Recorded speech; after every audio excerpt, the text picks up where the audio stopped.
نے دو تین شعر پڑھا دوسرے ٹائپ کا ٹرائی کیا, دیکھا مجلس گرم نہیں ہوئی تو حضرت علی کے دربار میں چلے گئے, فٹافٹ مجلس گرم ہو گئی. ہاں, کربلا چلے گئے تو مجلس گرم ہو گئی. تو یہ ایک عقیدت سے جڑی ہوئی چیز ہوتی ہے. جو بات میں آپ کو بتانے جا رہا ہوں وہ آپ کی زندگی کے لیے, آپ کی زندگی کی گائیڈ لائن ہے. وہ آپ اس کو فالو کریں گے انشاءاللہ گھر آپ کا شانتی میں رہے گا. دروشی پڑھ لیجیے, اللہم صلی وسلم وبارک علی سیدنا مولانا محمد وعلی آل سیدنا مولانا محمد. پھر میں کہنا چاہتا ہوں, نہیں سننا چاہتے بھائی چلے جائے, برائے مہربانی بولیے گا, صرف مجھ کو بولنے دیجیے, آپ نہیں بولیے گا. اللہ نے ارشاد فرمایا وَمِنْ آیَاتِهِ أَنْ خَلَقَ لَكُم مِّنْ أَنفُسِكُمْ أَزْوَاجًا.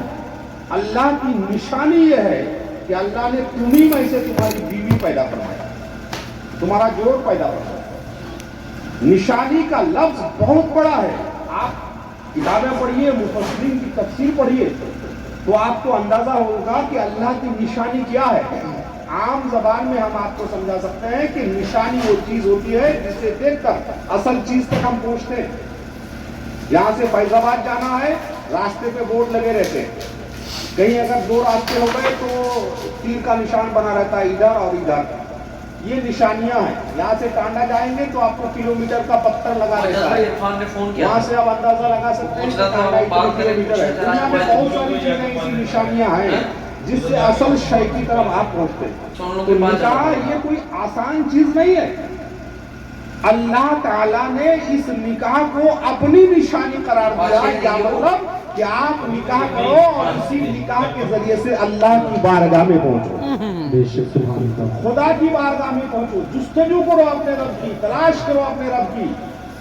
جب اللہ کی نشانی ہے تو یہ نکاح, یہ شادی, یہ بندھن, یہ اللہ تک پہنچانے کے لیے انگیت ہے, اللہ تک پہنچانے کے لیے ایک اشارہ ہے, رب قدیر تک پہنچانے کے لیے ایک تیر کا نشان ہے. جب انسان گٹھ بندھن کر لیتا ہے, جب انسان کسی سے رشتہ جوڑ لیتا ہے, عقد خوانی کر لیتا ہے, تو پھر یقیناً اللہ تک پہنچنے کا راستہ آسان ہو جاتا ہے.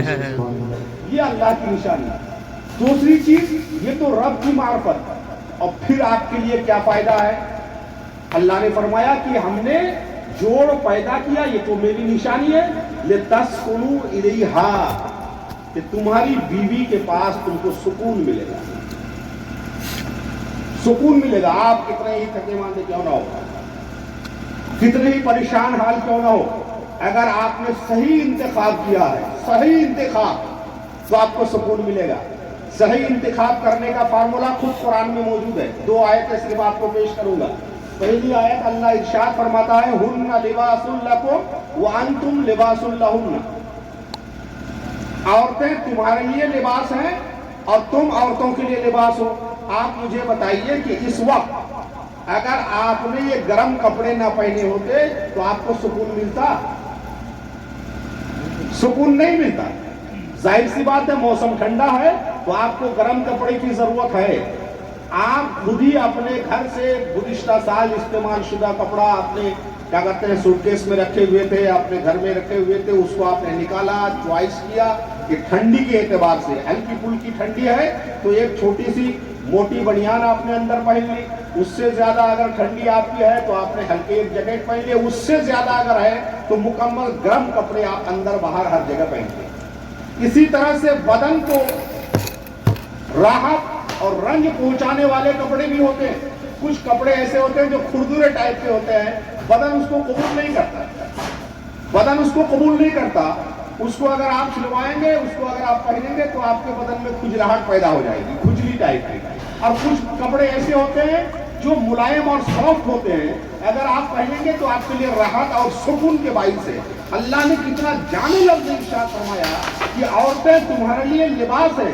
اس کا مطلب اگر تم اپنی زندگی میں چاہتے ہو کہ سکون ملے, تم اگر اپنی زندگی میں چاہتے ہو کہ آپ کو قرار ملے, اگر آپ اپنی زندگی میں چاہتے ہیں کہ آپ کو اطمینان ملے, اگر آپ چاہتے ہیں کہ آپ کو شانتی ملے, تو سب سے پہلے اس کپڑے کے چوائس کرنے میں احتیاط برت لینا کہ یہ تمہارے بدن کو فٹ آئے گا یا نہیں آئے گا، تم کو سردی اور گرمی سے یہ کپڑا بچائے گا یا نہیں بچائے گا۔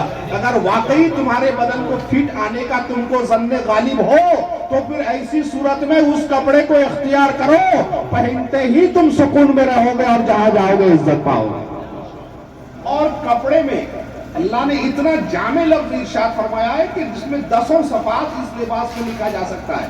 لباس انسان کو عزت دیتا ہے اور لباس ہی انسان کو ذلت دیتا ہے۔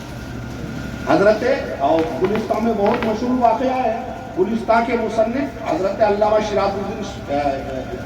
سعد الدین شیرازی رحمۃ اللہ تعالیٰ علیہ، وہ گئے کسی دعوت میں، ایسے ہی چلے گئے تو واچ مین نے اندر جانے نہیں دیا، اور راجہ صاحب کی شادی تھی، نام بڑا تھا، شہرت بڑی تھی، اور اس بڑی شہرت کی وجہ سے راجہ صاحب نے دعوت دے دی۔ اور جب یہ گئے تو سادہ سا سدھارن مولانا آدمی پہن کے چلے گئے، وہاں واچ مین نے جانے نہیں دیا، چلے آئے واپس، اور آپ نے پھر جبہ قبہ چوغا جیسے ایک عالمانہ لباس ہوتا ہے وہ زیبتن کیا اور پہنچے۔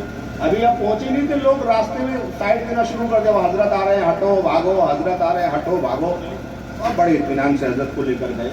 کھانا کھانے کی جب باری آئی تو آپ اپنے دامن کو شوربا میں بھگو رہے، کھاؤ کھاؤ، لوگ پوچھ رہے حضور کیا کہا، اسی کو تو دعوت ملی۔ ایک بار دروازے پہ آیا تھا، لوگوں نے بھگا دیا، اب یہ پہن کے آیا ہو تو لوگ لا کر کے بیٹھائے ہیں، تو مجھے دعوت ملتی تو اندر آنے دیا گیا ہوتا، یہ کرتا کو دعوت ملی ہے اس لیے اسے کیا لا۔ یہ مشہور واقعہ ہے اور کتابوں میں لکھا ہے۔ تو اب کہ لباس انسان کو سماج میں عزت دیتا ہے، لباس انسان کو سماج میں بے عزت بھی کرتا ہے، لباس انسان کی ستر پوشی کرتا ہے۔ اگر آپ کے بدن میں کوئی ایسا داغ ہو وہ لباس آپ کو چھپا دیتا ہے، اس داغ کو ظاہر ہونے نہیں دیتا۔ تو اب اگر آپ نے اپنی زندگی میں ایسا انتخاب کیا ہے جو انتخاب آپ کو پھر بیٹھتا ہے، تو اگر آپ کے گھر میں کسی قسم کا داغ بھی ہوگا تو وہ سماج میں ظاہر نہیں ہونے پائے گا۔